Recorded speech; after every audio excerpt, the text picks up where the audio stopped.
في يوم ممطر في إحدى المدن الصينية كان في أم ماشية وشايلة ابنها وبتحاول إنها تهرب من ناس بيلحقوها. قعدت في حتة كده وبدأت تغني للطفل علشان ما يخافش ولا يقلق من حاجة. بس فجأة بتسمعهم واحدة ساكنة في المكان هنا بتروح على الأم وبتقترح عليها إنها تدخل عندها على البيت علشان الطفل اللي في إيديها ما يتعبش. الأم بعد ما شافت الست دي راحت عليها وعطت لها الطفل، قالت لها دخلي عندك جوه وأنا بس هروح أشتري له علاج في ثواني وجاية. وقبل ما الأم بتمشي كانت لبست الطفل ده قلادة على شكل جوز الهند كده، وبعدين الام بتختفي من المكان كله. الست بعدها حاولت تبص عليها ولكن ما لقتهاش تاني. وبتمر السنين وبيعدي 18 سنه، الطفل بيكبر وبيتسمى شو. كان ماشي مره هو واخته بالتبني له بيلفوا في مهرجان كده معمول في بلدتهم. بس هما ماشيين شو بيسمع عن ناس عندهم قدرات خارقه ظهروا في البلده في الفتره الاخيره وان اعدادهم بقت كبيره جدا. بيشوف بعدها ناس كتيره متجمعه وبيتفرجوا على شخص بيلعب بالنار وشكله عنده قوه خارقه هو كمان. بيروح الاتنين يقربوا منه علشان يشوف العرض كويس، بس اول لما شو بيشوف قوته بيحس ان الزمن حواليه وقف، ما عادش حد بيتحرك. وفجاه شو بيروح في مكان تاني كده وبيشوف سيف كده موجود في الفضاء. القلاده اللي على رقبته هي كمان بتتوهج لثواني كده وبعدها بتختفي كل حاجه. بعدين بقى بيتفرج شو على الساحر اللي قدامه وبيكون مبهور جدا من تحركاته. بيقول في باله اكيد دي مش حركات واحد عادي، دي لازم تكون قوه خارقه. بعد عرض النار بقى بتقول الاخت لشو ان عرض النار ده كان جميل جدا، تعال نروح ورا الكواليس يمكن نعرف هو عمله ازاي ونعمل زيه. شو بيوافق على كلامها وبيستخبوا هما الاتنين علشان يروحوا على الكواليس. اول لما بيوصلوا هناك بيلاقوا مجموعه من الناس بتضرب الشخص اللي كان على المسرح بمخدر، وبعدها الراجل بيقع على الارض مغمى عليه قدامهم. لو بعد ما شافت الراجل وهو بيقع اترعبت وصرخت، والناس وقتها سمعوها. بس طلع لهم شو قال لهم هو الحمام فين؟ احنا كنا بندور على الحمام وتهنا هنا. فالناس قالوا له انت بتهزر، الحمام مش هنا، وعلى فكره احنا الشرطه وكنا بنحقق مع الراجل ده. فشو قال لهم خلاص تمام وسابهم ومشى. بس وهو في الطريق كان بيفكر في اللي حصل وقال في باله اكيد الراجل ده استخدم قوته في العرض والناس دول اكيد هيخطفوه علشان كده. بعدين شو بيسال اخته بيقول لها انت ايه رايك في الناس اللي بيطلع لها قوه جديده دي؟ البنت قالت له انا عارفه انهم اكيد اقوياء، بس انا بعد ما قوتي تظهر هكون اقوى منهم كلهم واكسرهم. انا عارفه يا شو انك حتى لو قوتك ظهرت هتكون ضعيفه جدا زيك، بس ما تقلقش يعني اختك هتحميك علشان طبعا انت الطباخ بتاعي. فالواد بيتصدم من كلامها كده وبعدين بيقول لها تمام. بعدها بقى بيرجعوا على بيتهم وبيقابلوا الست اللي ربت شو عندها وهو صغير، بيسلم عليها وبعدين بيدخل. وهم في البيت لو كانت قاعده بتتفرج على اخبار الناس اللي عندهم قوه خارقه كده، وشو بقى كان رايح علشان يجهز لها العشاء. راجل يا ابن والله. بس في الوقت ده بيلاقي المكرونه خلصت وبيطلع علشان يشتريها من بره. وهو ماشي في الطريق كده كان بدا يفتكر حياته وهو صغير وان ما حدش كان بيقف جنبه غير له، ولما كان تعبان برضه هي الوحيده اللي كانت بتروح وتزوره، حتى انها هربت من دار الايتام وراحت علشان تعيش معاه في بيته. واثناء ما هو كان ماشي وسرحان في خياله عربيه ماشيه بسرعه بتخبطه، بيقع على الارض ودماغه بتجيب دم من كل حته، خلاص شكله هيودع. بس فجاه بتظهر حاجه غريبه قدام عينه، القلاده اللي على رقبته بتتفعل، بتبدا انها تشفي كل جروحه. بعدها شو بيطير في السما كده وبيقع على الارض، بيفتح عينه بيقول في باله كده انا ازاي اتخبطت من عربيه ومش حاسس باي وجع؟ هو دي ممكن تكون قوتي الخارقه ظهرت؟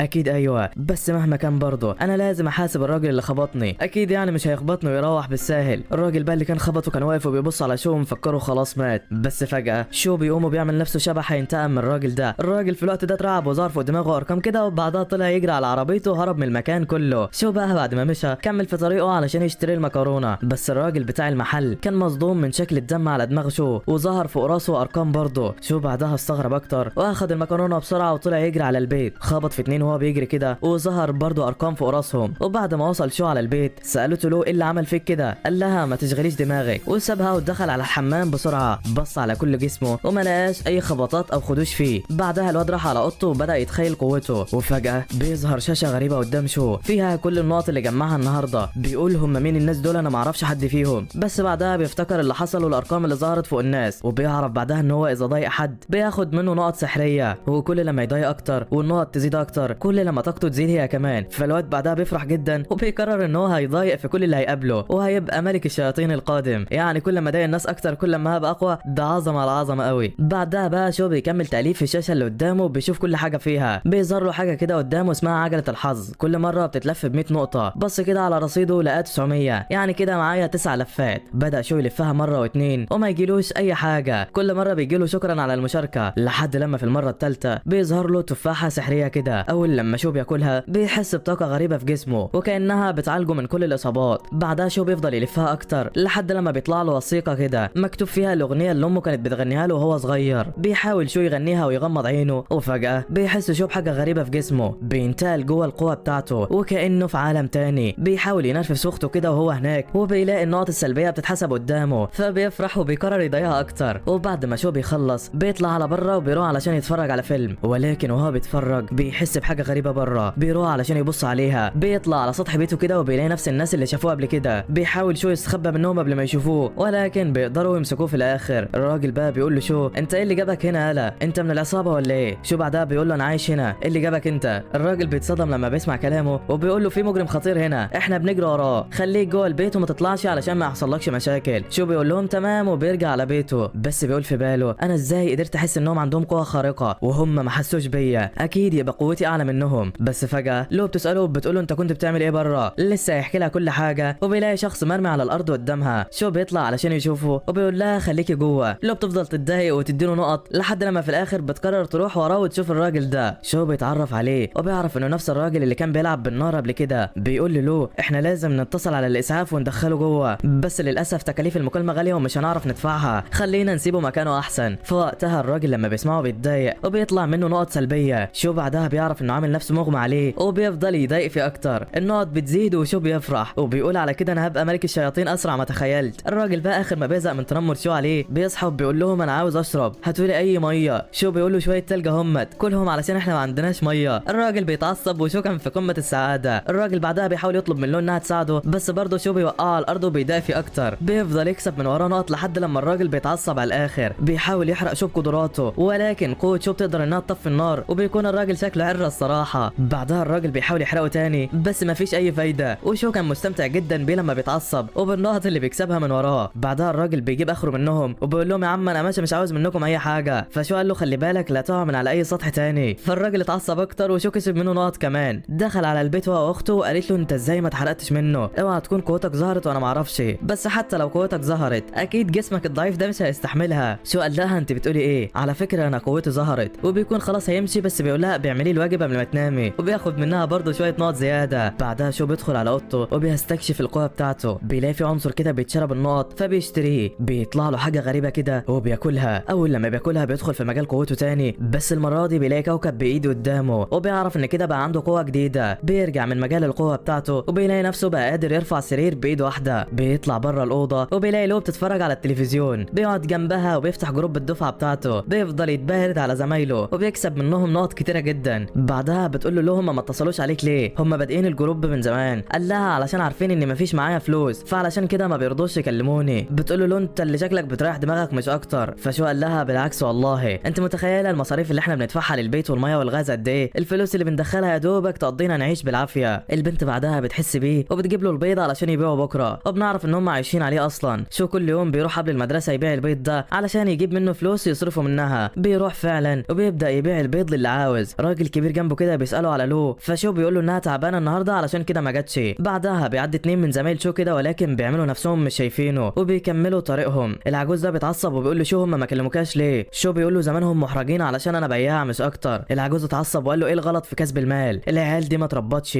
بس فجاه وشو واقف بيدخل عليه رئيس الفصل علشان يترخم عليه اكتر ويتنمر. بيقول له البيض اللي بتبيعه ده بيخليك تعرف تعيش ولا ايه؟ شو في الوقت ده بيعرف نيته وبيجاوبه بطريقه عاديه. بيقول له واحده واحده بقدر اجمع مصاريفي. فالواد بيتضايق وبيطلع منه نقط. رئيس الفصل بعدها بيكمل كلامه وبيقول له انت لازم تبيع كل اللي معاك بسرعه والا لو المدرسه عرفت سمعتك هتتاثر. فشو قال له لو انت خايف على مصلحتي اشتري كل البيض اللي هنا ولا مش هتقدر على ثمنه ولا ايه؟ الواد قال له اكيد هقدر على ثمنه. فشو بعدها بسرعه حط البيض كله في كيس واحد وقلل كل البيض كله رئيس الفصل اشتراه وما عادش في حاجه قدامه. الناس اللي واقفه في الطابور كلها اتعصبت وشو كسب من الكل نقط وباع البيض لرئيس الفصل في ثواني. ده ايه الحلاوه ديت يا ابني؟ المهم شو بعدها بيرجع على الفصل وبيلاقي موقع كده اتعمل علشان يعرف الناس باللي اكتسب قدرات خارقه. فبتيجي لشو فكره علشان يكسب منها نقط. بيقوم وبيقول للكل ان في واحد جديد ظهرت له قوه خارقه. الفصل كله بيتحمس وبيقولوا له مين بسرعه. شو قال لهم اللي بعت الرساله كان اسمه مجهول ومش موجود وعلشان كده انا ما اعرفوش. الفصل كله بيتصدم منه وبيتعصبوا وبياخد منهم كلهم نقط. بس فجاه هم قاعدين بيدخل عليهم واحد وبيقول لهم مصيبه حصلت. العيال بتساله في ايه؟ الواد بيقول لهم في واحد من الفصل اللي فوقنا قوته ظهرت وبدا يعتدي على الطلاب وماسك مدير المدرسه وشكله هيقتله. شو بعد ما بيسمع الكلام بيقول فرصه اكسب منهم نقط. بيروح على المكان ده وبيعدي كده من جنب بنت بيحس انها عندها قوه خارقه هي كمان ولكن ما بتبينش.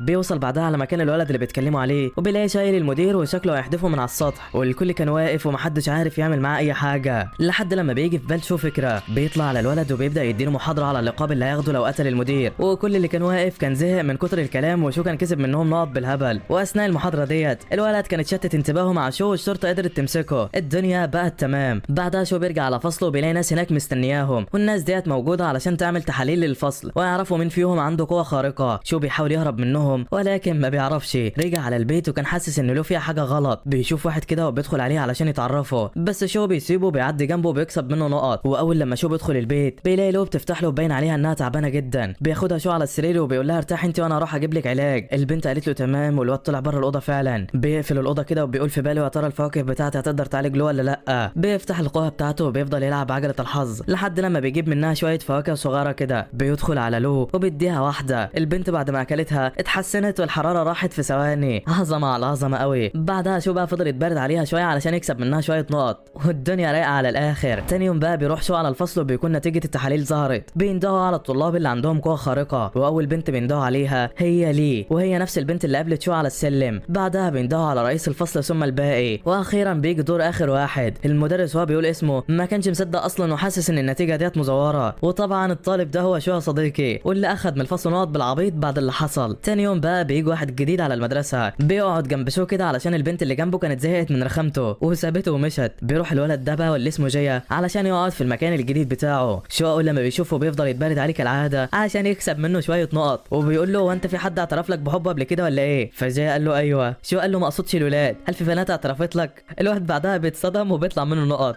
وشو ده خنزير اقسم بالله. بالليل بقى الطلاب اللي عندهم قدرات خارقه بيتجمعوا على المدرسه علشان يتدربوا على استخدام طاقتهم. بيروح شو على الفصل وبيلاقي الراجل ده هو اللي بيدربهم. ايوه هو ده نفس الراجل اللي كل شويه شو يقابله. بيسال بعدها الطلاب وبيقول لهم حد فيكم يعرف خليط الصوديوم بالبوتاسيوم؟ رئيس الفصل بيرفع ايده بس المدرس ما بيرضاش يختاره، بيختار شو. بيقول له يلا جاوب. فشو بيقول له خليط الصوديوم بالبوتاسيوم ده اكيد طريق للجنه صح؟ المدرس بعدها بيتعصب وبيقول له انا غلطان اني سالتك اصلا، ده انت عيل بارد يالا. بعدها المدرس بيعرفهم بالعنصر ده وبيقول لهم ده عباره عن الكفاءه، يعني اي حد فيكم دمه هيلمسه السائل ده لونه هيتغير على حسب قوته، وكل لما كان اللون اغمق كل لما كانت قوتك اعلى، وهيتوزع عليكم كلكم انبوبه الكل يعملها علشان نصنف قوتكم. بس عاوزكم تعرفوا ان دي قوتكم دلوقتي، انما بعد كده مستواكم هيعلى بتدريبكم وشغلكم على نفسكم. وبيوزع العلب عليهم. نتيجه التحاليل بتطلع وبياخد شو اقل نتيجه، وده علشان هو اكل فاكهه بتقلل قوته على الاخر، وطبعا هو عامل كده علشان محدش يعرف حقيقته. بعدها بقى رئيس الفصل حاول يتنمر على شو علشان هو جاب درجه قليله، بس شو بينرفزهم وبيخليهم يولعوا جمدان يا مان. بعدها بيرجع شو على البيت وبيفعل قوته. بتظهر له رساله كده بعنصر جديد ظهر في عجله الحظ، فبيفضل شو يلف عجله الحظ وبيطلع له حاجه جديده كده اسمها توفو. ريحته وحشه جدا بس طعمه جبار يا صديقي. لو بعد ما بتشم ريحته بتقول له انت جبت البتاع المقرف ده منين؟ شيل البتاع ده من قدامي. شو بيقول لها صدقيني لو قلت لك كسبته بالحظ. فالبنت قالت له اكيد لا. بعدها شو بيفضل يلف لحد لما بيبقى معاه 50 توفو، ولو بتقول له انت ما عندكش عصير ولا اي حاجه كله توفو توفو. فبيقول لها شو والله ده اللي عندنا، وبيفضل يلف اكتر لحد لما فجاه بيطلع له وثيقه كده كان لسه رايح علشان يفتحها، بس فجاه قوه كبيره بتدخل في لو. الزمن في الوقت ده بيقف، بيظهر شعاع اسود بيخترق السماء بيخترق البيت بتاعهم وبيدخل في لو تاني. البنت بتقول له شو اللي بيحصل ده، انا مش فاهمه اي حاجه. شو بيقول لها غمضي عينك كده وركزي في قوتك يمكن تفهمي. بتغمض عينيها فعلا وبتلاقي ان خريطه النجوم بتاعتها ظهرت، وده معناه ان قوتها الخارقه هي كمان ظهرت. البنت بتفرح قوي، بتفرح خالص. وبعدها بيدخل شو على اوضته بيفكر في طريقه علشان يخلص من الطفل اللي معاه ويكسب منه اي حاجه. بيفضل يفكر لغايه لما بيجي في باله فكره. ايوه هو قرر ان هو يبيعه علشان ياخد منه فلوس، واللي يشم ريحته ما تعجبوش يتضايق فشو ياخد منه نقط سلبيه. دماغ شغاله ما بتنامش والله. وتاني يوم بقى شو بيجهز علشان يبيع التوفو بتاعه. بيطلع من البيت وبيلاقي عجوز ماسك سيف كده وقاعد بيتدرب بيه وشكله محترف في استخدامه. بيروح العجوز على شو كده وبيقول له عاوز تتعلم الحركه دي؟ طب شوف الحركه دي. شو بيقول له لا وبيسيبه وبيمشي. العجوز طبعا كانت صدم والواد اخد منه نقط. بعدها الواد بيعرض التوفو بتاعه وما بيكونش حد عاوز يشتري في الاول، بس بعد ما واحد بيدوقه الناس كلها بتتلم وبيخلص كل التوفو في ثواني. ربنا كريم ما شاء الله. بعدها الواد بيفضل يكمل حياه الخنزره بتاعته ويجمع نقط يستخدمها في فتح قدرات جديده ويخنزر على الناس اكتر ويجمع نقط لحد لما بيكمل كل الكواكب في خريطته النجميه. وهنا بيظهر له طاقه جديده كده وسلاح جديد يقدر يستخدمه، وهو السيف ده واللي بيقدر انه يستدعيه في العالم الحقيقي بتاعه ويتحكم فيه كمان. عظمه على عظمه. بعدها شو بيروح على الفصل بتاعه وبيلاقي اصحابه بيتكلموا عن الحوادث الكتيره اللي بتحصل الفتره الاخيره. بيلاقي بعدها رئيس الطلبه بيقول لهم ايه رايكم نعمل فرقه سريه نحارب بيها المجرمين ونساعد البلد. الكل ما بيدلوش اهميه فبيروح علشان يتبرد على شو، بس شو برضه ما بيعبروش. فالواحد بعدها بيتضايق وشو بيكسب منه نقط.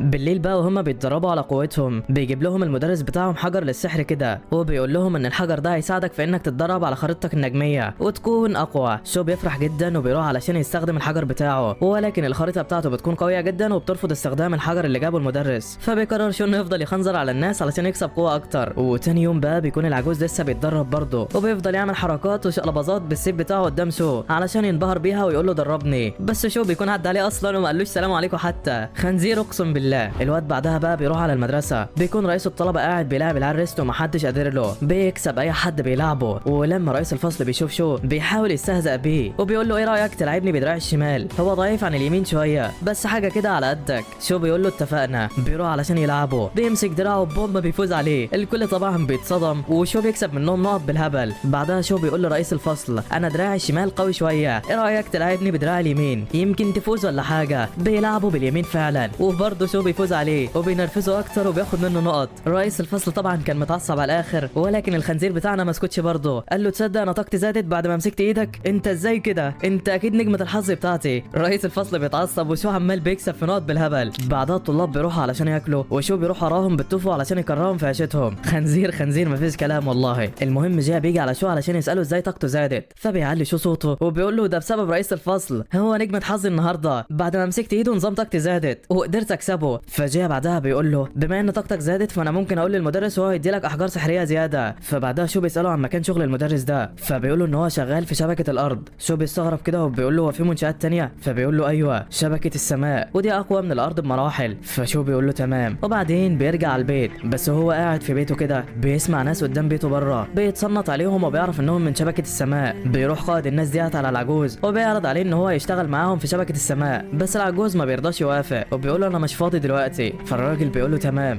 بس لازم تكون عارف ان المنصب اللي فاضي في شبكه السماء مش هيبقى لغيرك. وبعدين بيطلع علشان يمشوا. شو بعد ما شافهم عرف ان العجوز ده ليه علاقه بشبكه السماء، وعلشان كده قرر ان هو يتعلم منه المبارزه. بالفعل تاني يوم شو بيقابل العجوز وبيطلب منه يعلمه المبارزه. العجوز بعدها فرح جدا وقال له في اي وقت تعالى. شو قال له تمام بس عندي شرط واحد. العجوز قال له ايه؟ شو قال له انا عاوزك تهتم بمذاكره لو علشان انا مش فاضي اذاكر لها الفتره ديت. العجوز بعدها بيتضايق منه كده والبنت هي كمان بتتضايق اكتر، والخنزير بتاعنا بياخد منهم كلهم نقط وبيخلص اليوم على كده. تاني يوم بقى وشو قاعد في الفصل بيلاقي النقط بتاعته بدات تزيد، بيستغرب كده ولكن بعدها بيعرف ان ده بسبب لو لانها قاعده تضايق في العجوز، وطبعا النقط بتاعته بتزيد بسبب ان قوتها اتفعلت بسببه. المهم وشو طالع من الفصل بيشوف ساي وهي معديه جنبه. البنت ديت هاديه بصوره مش طبيعيه وتحس ان وراها حاجه. في نفس الوقت ده بقى كان العجوز بيعلم فلو شويه مسائل رياضيه. البنت متعبه جدا وقاعده تترخم عليه، بتقول له انت اتعلمت العد امتى؟ الراجل قال لها قبل ما انت تتولدي. فلو قالت له يعني انت عندك 81 سنه وانا عندي 10، لو شلنا ال10 يعني انت قعدت 71 سنه ما بتعرفش تعد. خنزره خنزره مفيش كلام. العجوز طبعا بيتعصب منها وشو كان عمال بيزيد نقط.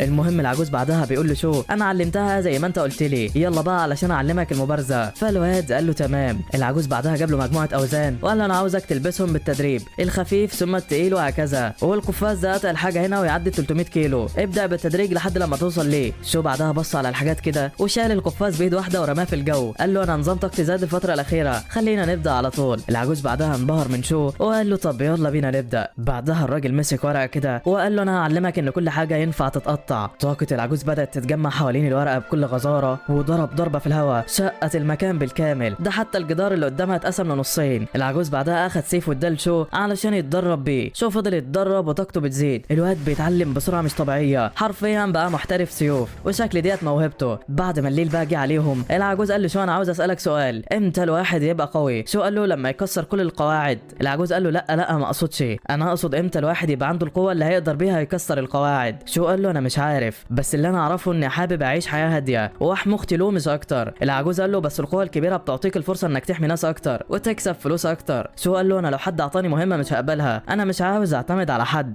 ممكن ده يكون بسبب نشأتي بس انا عارف ان طريق الحياه صعبه وبيحتاج لمجهود كبير، وعلشان كده مهما كانت الحياه صعبه انا مش هستسلم، انا بس عاوز اعيشها بطريقتي حتى لو كانت طريقه حياتي غلط. العجوز بعد ما شافه اعجب بيه اكتر وبتفكيره وقال له خلاص تمام يا عم. وبعدها بيخلص اليوم. تاني يوم بقى والعجوز بيعلم له شويه مسائل، كان جاب لها شويه شيبسي وبدات في الاستيعاب اسرع، لسه صغيره برضه. بس فجاه العجوز بيحس بحد من شبكه السماء وراه، بيروح يقف معاه كده ولو بتنرفزهم الاثنين. شو بعدها بقى بيجي له منهم نقط وبيستغرب ان في حد من شبكه السماء هناك، وبالمناسبه اسمه شي. الواد بعدها بيروح جري على المعلم وبيلاقيهم واقفين مع بعض كده. لو بتقول له شو انت ايه اللي جابك هنا دلوقتي؟ فالواد بيقول لها انا نسيت حاجه بس وجاي اخدها. فبتقول له تمام هجيبها لك وبعدين بتدخل البيت علشان تجيبها. شي بعدها بقى بيعرف العجوز على المخاطر اللي بدأت تظهر في الدولة، وبيطلب من العجوز ينضم لشبكة السماء. العجوز طبعا بيرفض، وبعدين شي بيمشي. بعد ما بيمشي العجوز بيدي لشو انبوبتين صوديوم، وده علشان يعرف درجة قوته زادت ولا لسه. الواد اخدهم فعلا وبدأ يشوفهم. المحلول بعدها اتحول للون الاسود القاتم، وده معناه ان قوته من الدرجة الف، واللي هي تصنف اقوى حاجة. بعدها لون الدرجة بيتغير كمان وبيتحول لحاجة اعلى من الف. ده ايه العظمة ديت؟ ولو هي كمان درجتها بقت اعلى من الف. وشكل الموضوع بجد بقى بيطلع شو بعدها وبيدفن انابيب الكفاءة علشان محدش يشوفهم. العجوز بقى كان قابل شو في الوقت ده وسأله عليها، ولكن الواد قال له درجتي ضعيفة زي كل مرة. فالعجوز بعدها بيتصدم وبيمشي. بعدين بقى شو بيفضل يتدرب على خريطته النجمية لحد لما بيكتسب طاقة جديدة. الطاقة ديت عبارة عن هالة كده بتحميه من الإصابة. ده ايه العظمة ديت؟ شو بقى بيقول في باله انا عاوز اشوف له هي كمان عملت ايه. في الوقت ده بقى له كانت بتحلم بالخريطة النجمية بتاعتها، وبتقدر هي كمان تكتسب قدرة جديدة. ده ايه العيلة الجحدة ديت؟ شو بيقول لها استخدمي قوتك كده. البنت استخدمتها واستدعت نملة كده من الثقب الاسود بتاعها، وبتقول له انها بدأت تحس بطاقة الكائنات الميتة، والنملة ديت كانت ميتة امبارح. فالواد بعدها بياخدها بره كده يجرب على اي حاجة، وبيلاقيها استدعت عصفور حلو قوي، بس دول مش هينفعوا لو هي دخلت في خناقة، احنا لازم نجيب لها حاجة احسن. البنت قالت له انت بتفكر في ايه؟ قال لها تعالي معايا بس كده، انا هجيب لك احسن حاجة تنفع كسلاح. البنت قالت له تمام وراحت معاه. اخدها فعلا ووداها عند محل خنازير علشان تستدعي حد طاقتها. عيل مستفز والله. بتقول له بعدها انت عاوزنا ابقى فتاة الخنزير يعني ولا ايه؟ شو بيقول لها ايوه، وبيخنزر عليها اكتر. المهم بيستنوا لحد لما واحد بيتذبح، وبعدين بيروحوا. اول لما بيوصلوا البيت شو بيقول لها طلعي الخنزير بتاعك يلا. لو قالت له تمام وطلعته فعلا، بس شو حاولوا يشوفوا هو زي الحقيقي ولا لا، وفي الاخر بيكتشف انه زي الحقيقي فعلا، بس بيطلع السيف بتاعه كده وبيشوف هيقدر يقتله ولا لا، وبالفعل بيخلص عليه في ثانيه. ولو في الوقت ده كانت هتخلص على شو، بس بيقول لها انه اسف ويعمل لها العشاء. فالبنت بعدها بتسكت. وهم قاعدين بياكلوا بقى كان شو باين عليه انه فرحان جدا، وده بسبب انه بدا يكسب فلوس من الطوف الفتره الاخيره، وبدات حياتهم تتحسن. بيقول لها ان شاء الله بعد فتره هنقدر نشتري البيت ده ومش هنقعد بالايجار. بس فجاه وهم قاعدين شو بيحس بناس خارقه قريبه منهم، بيروح علشان يراقبهم. لو هي كمان بتشبط فيه وبتروح معاه، بتقول له ما تقلقش مش هعطلك. بيجروا ناحيه الناس فعلا علشان يلحقوهم، واللي كان في نفس الوقت ده العصابه اتجمعت على جسر كده واستعدت علشان يواجهوا الشرطه، وشكلها هتقلب مجزره. في الوقت ده بقى كان شو ولو واقفين بيتفرجوا على المعركه، وكانت جامده جدا. الشرطي ده بيصد ضربات المجرمين بكل سهوله، مفيش حد عارف يقرب له. بس فجاه انتباهه بيتشتت، المجرم بيهجم عليه. الشرطي بعد ما شاف قوته طلع يجري قدامه، حاول يوصل لزمايله، بيوصل فعلا وبيبدا القتال ما بينهم تاني. بس المجرم ده قوي جدا محدش قادر له، وهو يعتبر مصنف من الدرجه الرابعه، يعني قوي بزياده حبتين. المهم بينجح المجرم ده انه يقتل 2 من الشرطه، بياخد اللي معاه وبيهربوا. الشرطه هي كمان بتتجمع وبيبداوا يعملوا خطه علشان يحاصروهم. في الوقت ده بقى شو بيقول لاخته انها تروح، وبيقرر يروح ورا المجرمين. بيوصل كده على بيت الشرطه كلها محاصراه، وشكل العصابه مستخبيه جوه. وواحد من العصابه بيقول للزعيم ايه رايك نسلم نفسنا دلوقتي؟ الناس اللي بره كترت واحنا اكيد مش هنقدر عليهم. الرئيس قال له نسلم نفسنا مين؟ انت هبل يالا ولا ايه؟ تعالوا معايا وانا احميكم، مالكمش دعوه. وبالفعل بياخدهم الاثنين وبيطلعوا من البيت. الشرطه بعد ما شافتهم بدات تضرب عليهم من كل حته، بس الرئيس عملهم درع ليه واخدوا هم الرصاص بداله. ده اللي هتحميهم؟ كائن رخيص والله. الشرطه بعدها بدات انها تجري وراه علشان تمسكه، وواحد منهم حدفه بالسيف بتاعه وقدر ان هو يخترق جسمه. بس متخيل ان ده كفيل يقتله يا صديقي؟ لا والله. المجرم بيقوم ولا كأن حاجه حصلت له، بيقول لهم ها جاهزين تموتوا ولا ايه؟ ولكن فجاه الكل بيلمح شو هو فوقهم، بيقول لهم هتصدقوني لو قلت لكم اني جاي هنا بالصدفه؟ الشرطه بعدها بتتعصب وبيفكروا طبعا المجرم، وبيأمروا شويه يهجموا عليه. بالفعل 2 راحوا بكل قوتهم علشان يقتلوه، بس شو كان بارع جدا ومحدش عارف يلمسه، بيحاربهم الاثنين وهينهم حرفيا. في نفس الوقت ده كان شويه من الشرطيين بدأوا يهجموا على المجرم وشكلهم هيهزموه، بس المجرم بيضرب واحد فيهم وبيستفز الثاني، بيخلص عليه نهائي. الواد ده حرفيا بقى عجينه في ايده. شو في نفس الوقت ده كان خلص على الاثنين وبيتفرج عليهم، بس البتاع تحت رجله بتتفك وبيقع على الارض. الشرطي بعدها بيستغل الموقف وحاول يقتله وهو في الجو، بس هو اللي خسر في الاخر. وبكده ما عادش غير المجرم وشو، والاثنين هيتحاربوا دلوقتي. المجرم بعدها بيبص لشو كده وبيقول له دورك علشان تموت، بس فجاه شو بيزود طاقته وبيضرب الاثنين بعض، بس قوه شو بتكون كبيره جدا وبيقدر ان هو يخلص عليه. عظمه على عظمه والله. ده شكلها هتولع بقى. بعد ما شو بيهزم المجرم بيروح على البيت وبتقابله لو، واللي كانت قلقانه جدا عليه. بيطمنها وبيقول لها ما تقلقيش كله تحت السيطره، بس تعالي معايا كده انا هروق عليكي. البنت قالت له ما انت قلت لي كده امبارح وخدتني عند بتاع الخنازير. قال لها لا المره دي غير ما تقلقيش. طلعوا فعلا وقابلهم العجوز ده، قال لهم رايحين على فين دلوقتي؟ قالت له لو ده شو واخدني بس على مطعم جنبنا، مش صح يا شو ولا ايه؟ فالواد قال لها ايوه صح. طلعوا فوق كذا بيت كده وطلب منها شو انها تتفحص المكان على بعد كيلومتر من هنا اذا كان في حد مشبوه او غيره. البنت قالت له تمام وطلعت العصفور بتاعها بتتفحص المكان وبتقول له لا مفيش اي حاجه. بيقول لها عظمه قوي انا هروح هناك ولو لقيت المكان امان هقول لك تعالي. عليه. فالبنت قالت له تمام. وصل على المكان فعلا وكان فاضي. بعت لها رساله وقال لها تعالي. لو بتوصل على مكانه فعلا وبيقول لها حاسه بطاقه حد ميت هنا. فالبنت قالت له ايوه 3 اشخاص، واحد طويل واثنين قصيرين. قال لها طب خدي طاقه الراجل الطويل كده. اخدتها فعلا. قال لها استدعيها علشان نتاكد اذا كان هو ولا لا. البنت قالت له طاقتي خلصانه دلوقتي، هحتاج يوم راحه ولا حاجه. قال لها خلاص تمام مش مشكله، حلو قوي كده النهارده، يلا بينا بقى نروح. لو قالت له نروح مين يا عم؟ انت مش قلت هتودينا على مطعم ولا ايه؟ شو بيقول لها بس احنا مش كنا بنهزر ولا ايه؟ قالت له لا انت عايزنا نرجع يعني وبطننا فاضيه؟ عايز العجوز يقول ايه؟ قال لها خلاص يا ستي تعالي نحتفل باللي عملناه النهارده. اخدها فعلا في مطعم وسط البلد، قعدوا ياكلوا، باين عليها بتاكل كتير فعلا. شو قال لها وهي بتاكل اللي حصل بينا ده خليه سر محدش يعرفه، واوعي توري حد قدراتك. فالبنت قالت له تمام. بس شو بعد ما بص لها كده وهي بتاكل قال لها انا عارف ان العيشه معايا صعبه، زمانك لو كنت بتاكلي في الميتم كانوا هياكلوكي اكل احسن من كده. انا عارف ان الحاله الماديه بتاعتي مأثره عليكي، فانا اسف لو قصرت معاكي. لو بعد ما بتسمع كلامه بتبدا تعيط. قالت له انا مش فارق معايا الاكل ولا فارق معايا اي حاجه، انا بس عاوز اعيش معاك في بيتنا. شو بعد ما بيسمع الكلام بيتاثر جدا، وبدا يفتكر قد ايه هم كانوا قريبين وهم اصغر، وبيفتكر لما اول مره قدر يجمع فلوس واجر البيت اللي هم قاعدين فيه. بعدها بيقول لها انا كمان عاوز اعيش في مكان اعتبره بيتنا، ومن النهارده هنفضل مع بعض على طول. لو بعد ما بتسمع كلامه بتفرح جدا، وبيخلص اليوم على كده. بعدها بقى بتعمل شبكه السماء اجتماع علشان يعرفوا هويه اللي قدر يهزم المجرم. بيقولوا انه من طريقه كلامه وافعاله باين عليه لسه مراهق، بس اذا كان مراهق وقدر يوصل للطاقه ديت فلما يكبر هيبقى عامل ايه؟ احنا لازم نعرفه بسرعه. في نفس الاثناء ديت بقى كان شو قاعد يبيع التوفو بتاعه كده، وشهرته بقت كبيره جدا لدرجه ان كل التوفو بيخلص في 10 دقائق. وشو كان زعلان جدا علشان هو مش عارف يكسب مشاعر سلبيه من الناس، علشان بقوا بيحبوا التوفو وريحته. بس هو قاعد بيبيع بيجي له واحد كده بيساله عن التوفو، ولما شو قال له لا الراجل اتنرفز وشو كسب من وراه 50 نقطه. قال ده ايه الحلاوه ديت؟ جات له فكره. وبعدها جاله واحد تاني قال له انا عاوز توفو. شو قال له انت عاوز توفو؟ فالراجل قال له ايوه. شو قال له طب تعالى كده قرب قرب، التوفو كله خلاص. الواد بعدها بيتحرق وشو بيكسب منه نقط. خنزير خنزير والله.